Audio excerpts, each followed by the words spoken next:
अतिथियों के साथ आज के कार्यक्रम के मुख्य अतिथि डॉक्टर गणपत सिंह जी को आमंत्रित करूंगा कि आप पधारें और बच्चों के मार्गदर्शन हेतु अपनी बात रखें और कार्यक्रमों की शेष कड़ियों को संपन्न करवाने के लिए मेरे साथी अनाउंसर दिनेश जी बिडारा से आग्रह करूंगा कि आप कार्यक्रम को आगे गति प्रदान करें। सर गणपत सिंह जी।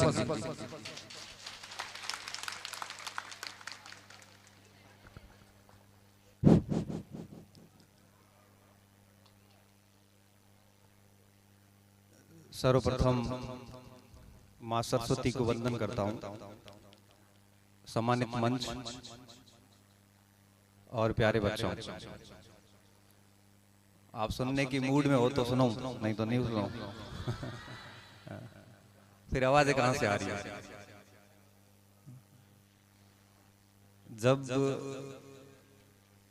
हम कहीं जाते हैं, जनरली जाते रहते हैं, और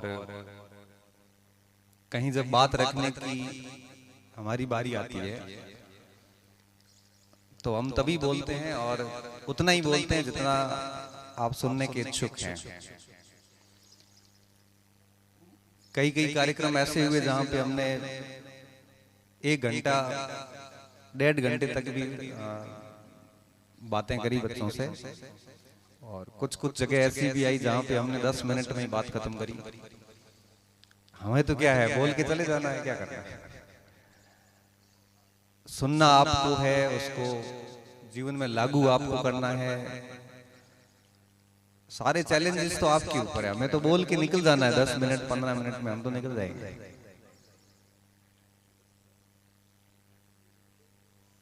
देखो, मैं मेरी बात को शुरू कर रहा हूं। आप जिस अवस्था में हैं, अच्छा 12वीं कक्षा के बच्चे कितने, हाथ खड़े करो। ओके, 11वीं के कितने हैं? 10th के?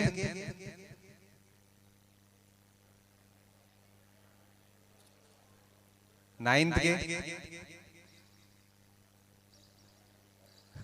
कम है 9th के बच्चे ना।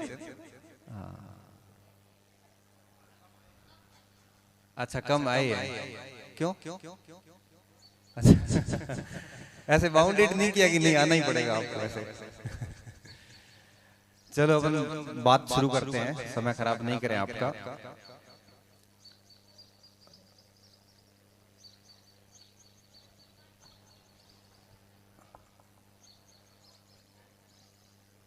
अब आप शांत हो तो मैं बात शुरू करूं, नहीं तो क्या बोलूं बताओ।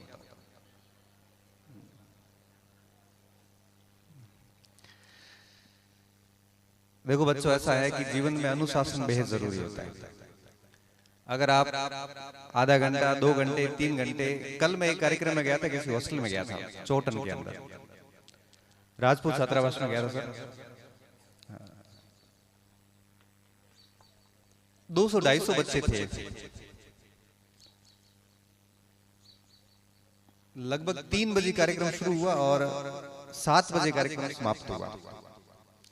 4 घंटे में सर बच्चे टस से मस्त एकदम शांति से बैठ रहे। बड़ा मैं तो गौर से देख रहा था उनको कि इनमें कितना अनुशासन है।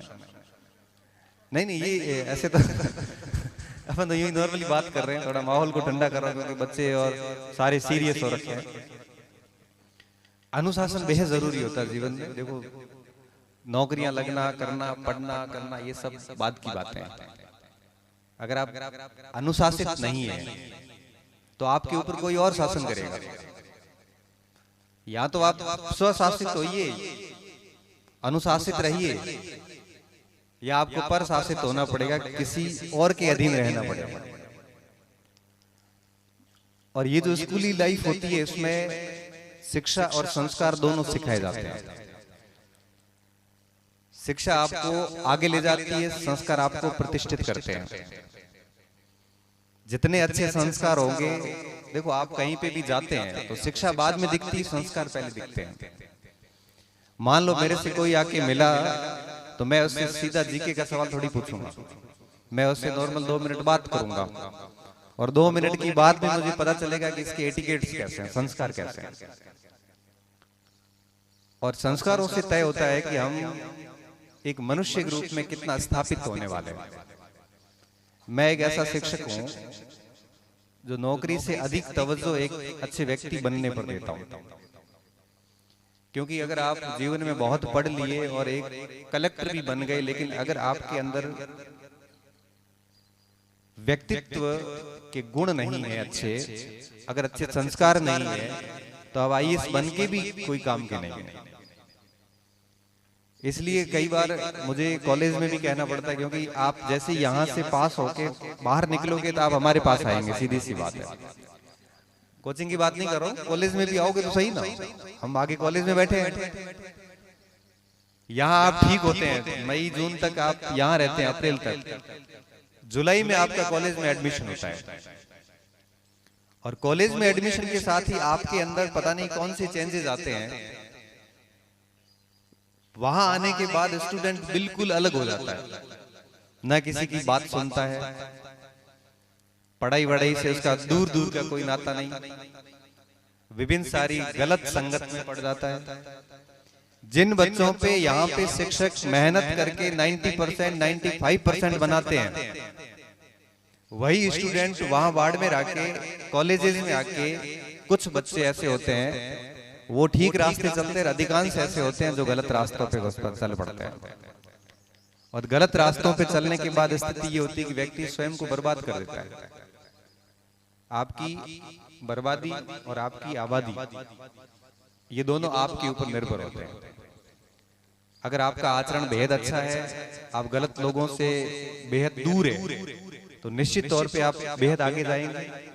और कॉलेज के बारे में कहा जाता है कि ये एक ऐसी कालिक है जिसके अंदर कोई घुस जाता है और वापस बेदाग बाहर निकलता है, तो इसकी बहुत बड़ी उपलब्धि मानी जाती है। क्योंकि वहां पे आपको हर प्रकार के स्टूडेंट मिलते हैं। और मैंने ऐसे कई उदाहरण देखे। आज से कोई 3 साल पहले का एक उदाहरण बताता हूं आपको। एक बच्चा आया जिसके 97% थे 12वीं कक्षा में, और बाड़मेर कॉलेज में उसको एडमिशन लिया। 97% अपने आप में बहुत बड़ा आंकड़ा होता है। आप सोचो उसके ऊपर गुरुजनों ने कितनी मेहनत की होगी। वो बच्चा बाड़मेर आने के बाद क्या होता है कि 2-1 महीने क्लास में आता है। 2 महीने के बाद में मुझे 97 का कैसे पता, पहले दिन जब मैंने क्लास शुरू करी तो मैंने कुछ विषय के प्रवेश के साथ कुछ प्रश्न किए, उसने बड़े अच्छे आंसर दिए। तो मैंने पूछा उसको, तो उसने कहा सर मैं इस विद्यालय से आया हूँ, मेरे 97% हैं, ये गुरुजी मुझे पढ़ाते थे, सारी बात उसने मुझे बताई। तो एक होशियार बच्चा होता है तो जनरली शिक्षक की नजरों में आ जाता है, जैसे वो मेरी नजर में आ गया। 2-1 महीने वो क्लास में आया। उसके बाद क्या होता है कि वो धीरे धीरे उसके कक्षाओं में आने की फ्रिक्वेंसी कम हो गई। पहले नियमित रूप से आ रहा था, फिर दूसरे चौथे दिन आने लगा। ऐसे करते करते कुछ 2-1 सप्ताह के बाद में ऐसी स्थिति आई कि मैंने उसको क्लास में देखा नहीं कई दिनों से। तो मैंने आसपास के बच्चों को पूछा, मैंने कहा वो बच्चा आ नहीं रहा है, कहाँ गया? तो सर हम तो जानते ही नहीं है, पता नहीं, देखा नहीं कहीं पे भी उसको। एक दिन अनायास ही जैसे मैं बाहर निकला कॉलेज से, तो वो बाहर कॉलेज के बाहर पार्किंग की व्यवस्था है, वहां पे कुछ लड़कों के साथ में खड़ा है। तो मैंने उसको बुलाया, मैंने कहा तो क्लास में नहीं आ रहा आजकल? तो सर ऐसे घर पे कुछ काम था, ये वो। ठीक है, मैं समझ गया चीजें, क्योंकि उसका जब आया था तब उसका ड्रेसिंग सेंस और 2 महीने बाद का ड्रेसिंग सेंस मैं देख रहा था, उसके कपड़े ही बदल गए थे। उसके पहले बड़े छोटे छोटे बाल रखे हुए थे, आज उसके बाल की स्टाइल भी चेंज हो गई थी। और ये विदिन 15-20 दिन के अंदर ही मैं देख रहा था ये सारी चीजें। कुछ दिन बाद मैंने उसको एकांत में बुलाया, थोड़ा उसको समझाया। मैंने कहा बेटा तुम गलत लोगों के साथ में, कल मैंने तेरे को स्कॉर्पियो में बैठे हुए देखा है और बड़ी आगे की सीट तेरे को बिठाया गया, क्योंकि जितनी भी गलत चीजें होती बहुत आसानी से उपलब्ध हो जाती है। चाहे नशा हो, चाहे ऑनलाइन गेमिंग की दुनिया हो, चाहे रोल आवारे लड़के हो, चाहे गलत दुनिया जितनी भी है, आसानी से संपर्क में आ जाती है। तो मैंने उसको कहा कि कल जिस तू स्कॉर्पियो में बैठ के जा रहा था, वो लड़का इस कॉलेज का सबसे नोटोरियस लड़का है, और उसके साथ मत घुमाकर तू लास्ट में पुड़िया बेचता हुआ नजर आएगा। ये मैं आपको विश्वास के साथ उस बच्चे का कह रहा हूँ कि तू बहुत बर्बाद हो रहा है। पिताजी क्या करते हैं? तो सर पिताजी मेरे कमठे के काम पे जाते हैं। पिताजी कमठे के काम पे जा रहे हैं, बेटा है वो बाप को अमीर बनाने की कोशिश में है कि हाथों हाथ अमीर बना दूं रातों रात ही उसको। और आपको पता है कि शॉर्टकट में कोई भी किया गया कार्य अंततः जेल में ले जाता है। अब वो स्टूडेंट को मैंने सारी बातें बताई, लेकिन होता ही है कि उम्र ऐसी होती है कि इस समय कोई भी सही बात कही जाएगी तो उसको गुस्सा आएगा कि सही बात सुनने की स्थिति में कोई व्यक्ति नहीं होता है। कहते हैं ना, जो सबको बुरी लगता है ना वही सच्चाई है। 5 महीने गुजरे, 6 महीने गुजरे, कुछ समय गुजरने के बाद में जब सेकेंड ईयर का साल आया तो उस बच्चे के 2-1 बैग आई और एक दिन मेरे को ऐसे मिला, वो उस समय चुनाव का प्रचार कर रहा था। चुनाव के प्रचार होते हैं कॉलेज में, इलेक्शन भी होते हैं, वो कर रहा था। देखते देखते अभी कुछ दिन पहले बाड़मेर पुलिस ने कुछ लड़कों को गिरफ्तार किया था, ये कुछ सामान बेचते हुए, ये ड्रग्स स्मगलिंग वाला सामान, और उसको उठा के डाल दिया जेल में। और वो पार्टी पकड़ी हुई और पूरी शहर में घुमाए जा रहे थे। और मेरे सामने जब वो न्यूज आती है तो मैं देखता हूं कि उसको कितना समझाया गया था। अब उसके ऊपर एनडीपीएस के कई सारे एक्ट लग जाएंगे और बच्चा देखते देखते बर्बाद हो गया। उसकी मुझे लगता है फाइनल ईयर की एग्जाम अभी बाकी है, मार्च में है, उससे पहले उसका करियर तबाह होगा। इसलिए मैं कहता हूं कि आप यहाँ पे पढ़ रहे हैं, गुरुजन आपके ऊपर मेहनत कर रहे हैं, माँ बाप आपसे उम्मीदें लगाए बैठे हैं, नई जनरेशन आपसे ये सीखने की कोशिश कर रही है कि मेरा बड़ा भाई या बड़ी बहन क्या करेगी। उस अवस्था में अगर आप इस रास्ते पे जाते हैं तो ये सारा का सारा धरा रह जाता है, आप कुछ भी हासिल नहीं कर पाते हैं। इसलिए मैं जब भी कभी विद्यालय के किसी कार्यक्रम में जाता हूं तो 3 बातें जरूर कह के आता हूं। पहली चीज, पढ़ाई हो तो करो, नहीं हो तो कोई इश्यू नहीं है, लेकिन इस तरह से जो गलत कार्य है, नशे पते के, मोबाइल की दुनिया में जो गेमिंग का नया जो सिस्टम चला है उसके, और ये शॉर्टकट में जो पैसे कमाने के तरीके हैं, ये आपकी जनरेशन में बेहद अधिक है। आप इनसे बच के रहें। पढ़ाई भली मत हो आपसे, क्योंकि पूरी दुनिया नौकरी नहीं रहती है, 2% नौकरी लगते, 98% लोग उससे भी अच्छा जीवन जीते हैं। दूसरी बात, आपका जीवन बड़ा सरल होना चाहिए। सरल जीवन का मतलब होता है कि कहीं झूठ नहीं बोलना पड़े, कहीं लुकाना छुपाना ना पड़े, जहां आए गए मस्त रहिए जीवन के अंदर। इस जीवन को जटिल बनाने की आवश्यकता नहीं है, क्यों? इस उम्र में हम दिखावे की दुनिया में होते हैं। हमारे बारे में ये कहा जाता है कि ये जो जनरेशन है ये सफल बनने की कोशिश नहीं करती है, सफल दिखने की कोशिश करती है।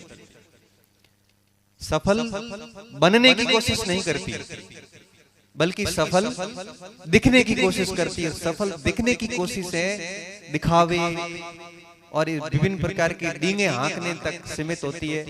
सफल दिखने की कोशिश में आप सफल कभी होंगे नहीं। इसलिए इस प्रकार की चीजों से हटके आप एक बड़ा सरल सा जीवन जिए, अच्छे मित्र अपने पास में रखें और 4-5 घंटे बढ़िया रेगुलर पढ़ाई करें और गलत आदतों से हमेशा दूर रहें। कल एक स्टूडेंट मेरे पास आया पाली से मिलने के लिए, हर दिन आते हैं। वो बच्चा कह रहा, सर मैं बाड़मेर के किसी प्राइवेट स्कूल में पढ़ रहा था और मेरे बड़े अच्छे प्रतिशत थे, तो घर वालों ने माना कि ये बड़ा ब्रिलियंट स्टूडेंट है और IAS बनेगा, तो इस उद्देश्य से मुझे जयपुर भेज दिया। मैं जयपुर चला गया, मैंने वहां पे पढ़ाई शुरू करी। वहां जाके सर मैं रोल हो गया। रोल होने का मतलब ये था कि पढ़ाई छोड़ दी, बाकी सारे काम शुरू कर दिए। अब सर 4 साल बीत गए। 4 साल बीतने के बाद मुझे एहसास हो रहा है कि मैंने गलत काम कर लिए, समय बर्बाद कर दिया। अब मुझे सर रास्ता दिखाइए। अब मैं उसको कह रहा हूँ कि स्कूल लाइफ और कॉलेज की जो लाइफ होती है उस समय हम गलतियां कर रहे होते हैं, जिसका पता हमें 4 साल बाद चलता है, तब तक समय बीत चुका होता है। इसलिए मैं आप सभी को ये कहता हूँ कि जैसे स्कूल से निकल के कॉलेज में आओ, आप 3-4 साल तक बढ़िया मेहनत करना, अच्छे दोस्त पास में रखो, खूब खेलो कूदो पढ़ो, लेकिन कोई भी गलत कार्य में संलग्न मत हो, क्योंकि गलत कार्य आपकी जान भी ले सकता है, आपके परिवार को बर्बाद कर सकता है। अगर कोई गलत व्यक्ति आपके संपर्क में रहता है तो ऐसे व्यक्ति से जितना जल्दी होता है उतना आप दूर हो जाइए, तभी आप है वो अपने आप को एक अच्छे व्यक्ति के रूप में स्थापित कर पाएंगे।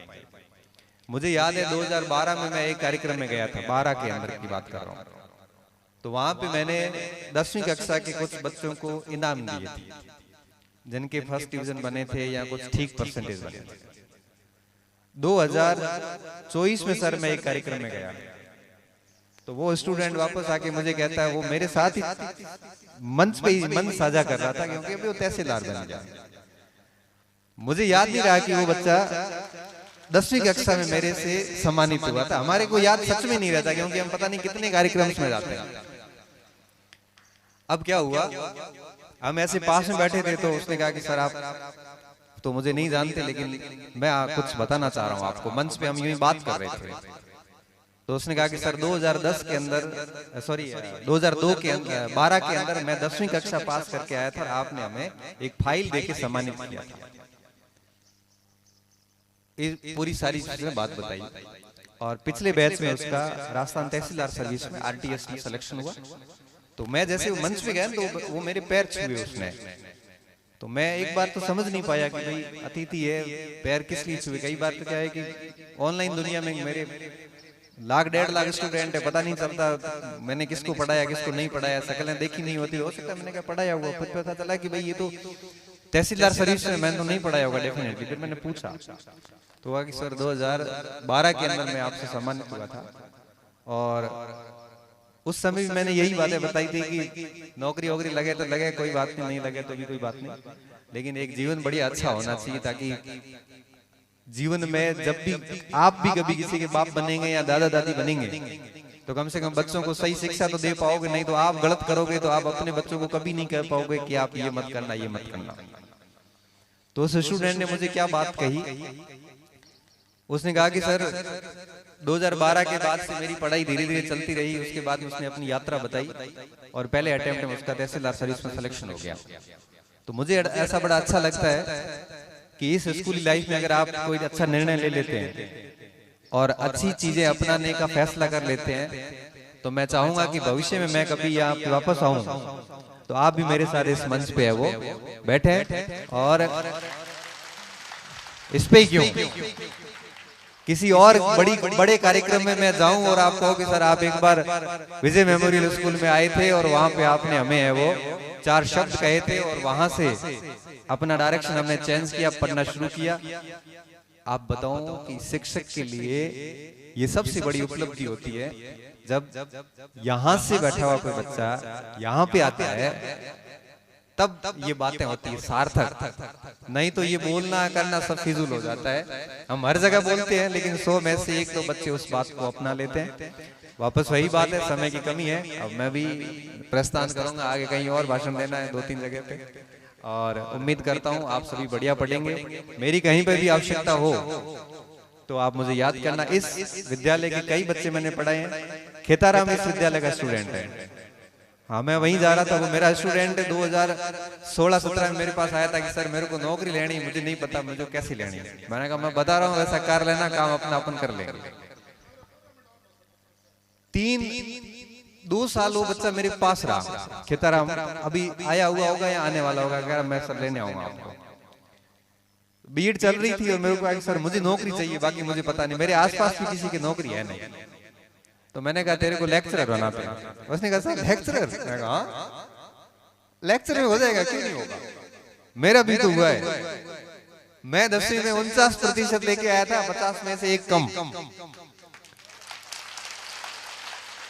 तेरे कितने हैं? तो उसने तो ठीक बताया। मैंने कहा तेरे तो अच्छी परसेंटेज है। फिर 12वीं में मैंने खूब मेहनत की, उसके बावजूद भी मेरे तो 61 बने। मैं तो बड़ा जीवन में मस्त व्यक्ति रहा हूँ, जहाँ खेलना था खेलता हूँ, जहाँ नृत्य करना नृत्य कर लेता हूँ, गीत गाना है गीत गा लेता हूँ, पढ़ना है वहाँ पढ़ लेता हूँ, कहीं वाद विवाद करना है तो वाद विवाद कर लेता हूँ, कहीं भाषण देना है तो भाषण दे देता हूँ। तो जब मेरा हो सकता है तो तेरा क्यों नहीं हो सकता? तो सर आपको गाइडेंस मिला होगा। मैंने कहा मेरे को कोई गाइडेंस नहीं मिला, तेरे को मैं मिल रहा हूँ ना। मैं बताऊं वैसा कर लेना, अपना काम हो जाएगा।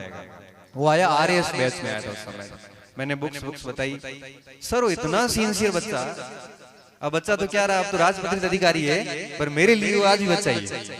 इतना सिंसियर कि जैसा कहा वैसा ही किया। ये अरियंत पढ़नी, अरियंती पढ़नी, इसके लिए ये किताब पढ़नी तो यही पढ़नी।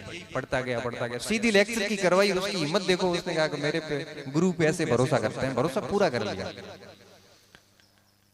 और अब क्या हुआ कि BA इसकी फर्स्ट ग्रेड की परीक्षा आई, और इसके B.Ed और MA का उस समय तक रिजल्ट कुछ आया हुआ नहीं था। मेरे को आया, सर मैं तो पात्र नहीं हो रहा हूँ, कैसे होगा? मैं हो जाएगा, रिजल्ट आ जाएगा, टेंशन मत लेना।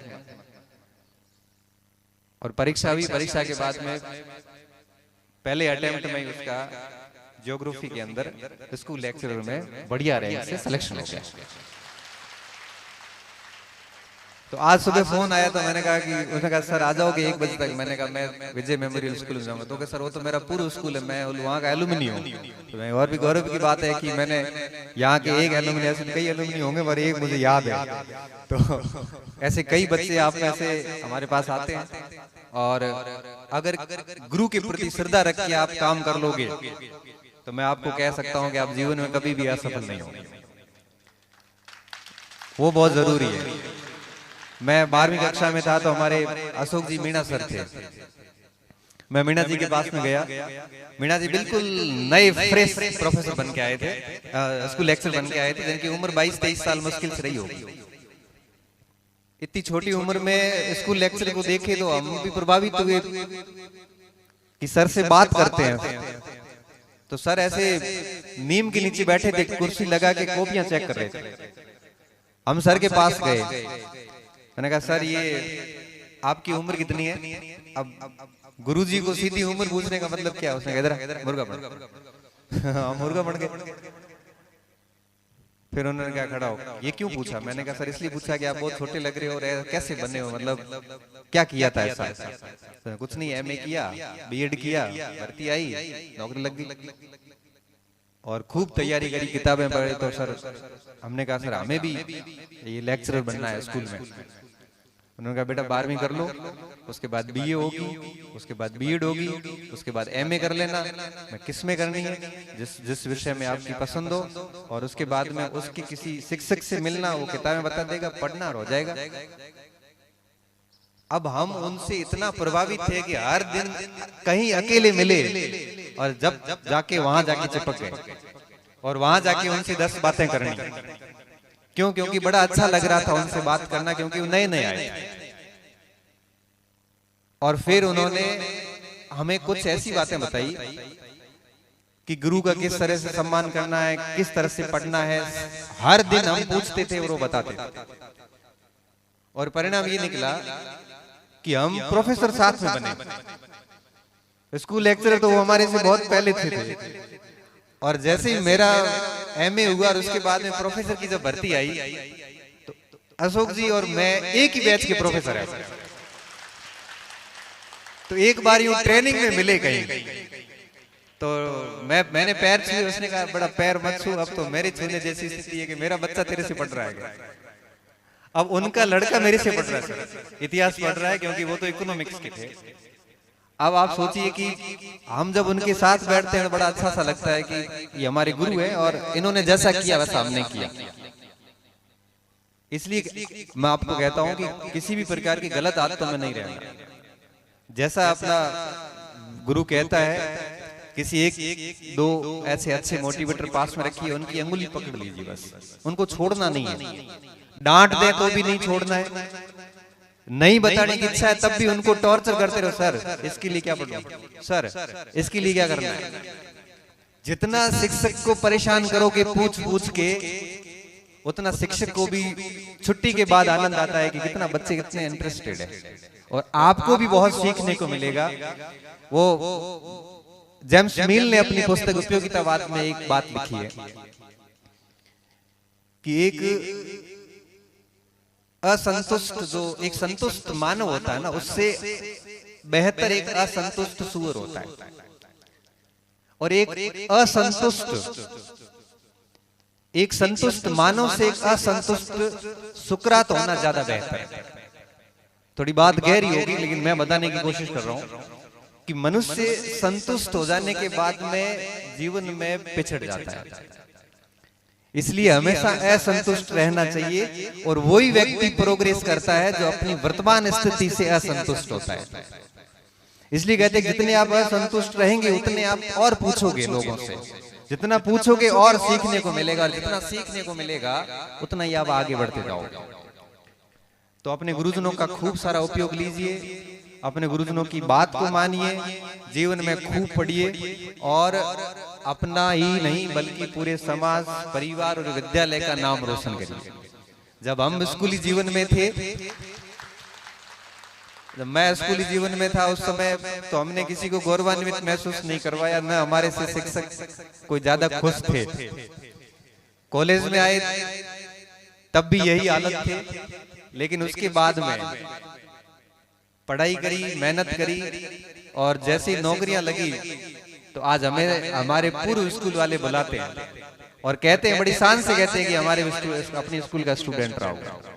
और हमारे लिए वो जीवन का सबसे अहम लम्हा होता है जब हमारे पुराने शिक्षक ये कह के परिचय करवाते हैं कि ये अपने पुरानी एलुमनी है या अपने विद्यालय के स्टूडेंट रहे। इससे बड़ी कोई उपलब्धि नहीं हो सकती। और खूब पढ़िए, मेहनत करिए, और पूरे विद्यालय प्रशासन का मैं धन्यवाद करूंगा, मुझे यहाँ पे आमंत्रित किया। और गुरुजनों को कहना चाहूंगा कि आप इन बच्चों को बड़ी शिद्दत से पढ़ाइए। ये रॉ मटेरियल है, कच्ची मिट्टी है, इसको आप जैसा बनाओगे वैसा ये बन जाएंगे। आपके ऊपर बहुत बड़ी जिम्मेदारी है इन बच्चों को संस्कारित करने की, शिक्षित करने की, और इनको आगे बढ़ाने की। उस भूमिका का आप बढ़िया निर्वहन कर रहे हैं, और बढ़िया करिए, अपडेट रहिए और इनको पढ़ाइए। मैं तो कहता हूँ जितना ज्यादा पढ़ाओगे उतना आपका कद और बढ़ता जाएगा। बहुत बहुत धन्यवाद। जय हिंद, जय भारत। बहुत बहुत आभार। आज के कार्यक्रम के मुख्य अतिथि श्रीमान गणपत सिंह जी राजपुरोहित। गणपत सिंह जी की बातों को मैं 3 पंक्तियों में स्पष्ट करना चाहूंगा, जिसमें शुरुआत में सर ने बताया कि अनुशासन ही विद्यार्थी का आभूषण है, अर्थात हमें अनुशासन रहने का संदेश दिया, और साथ ही एक श्रेष्ठ व्यक्तित्व के निर्माण करने का प्रयास करेंगे। जिसमें इंग्लिश में एक लाइन आती है कि the money is lost, nothing lost, time is lost, something lost, but is lost, everything is lost। और साथ ही सर ने हमें बताया कि जीवन के अंदर ऐसा कोई कार्य नहीं करे जिससे हमारी वजह से हमारे माता पिता को और गुरुजनों को नीचा देखना पड़े। इसलिए हमेशा एक श्रेष्ठ व्यक्तित्व बनकर हमेशा इस देश, राष्ट्र और मानवता के कल्याण का कार्य करें। एक बार पुनः गणपत सिंह जी राजपुरोहित का विद्यालय परिवार की ओर से हार्दिक स्वागत और अभिनंदन। जिसमें सर की एक लाइन ऑनलाइन मैंने ली है, वो पंक्ति आपके सामने रखना चाहूंगा कि सर अक्सर ऑनलाइन क्लासेस में कहते हैं कि राहें जहां तक जाएगी रागीर वहां तक जाएगा, तुम दरिया से क्या पूछ रहे हो, नीर कहां तक जाएगा। उठाओ और खींच धनुष की डोर, उठाओ और खींच धनुष की डोर, निशाना साधो अपनी मंजिल की ओर, बाकी बाद में देखेंगे कि तीर कहां तक जाएगा, बाकी बाद में देखेंगे कि तीर कहां तक जाएगा। एक बार पुनः विद्यालय परिवार की ओर से कार्यक्रम के मुख्य अतिथि महोदय का बहुत बहुत स्वागत और अभिनंदन।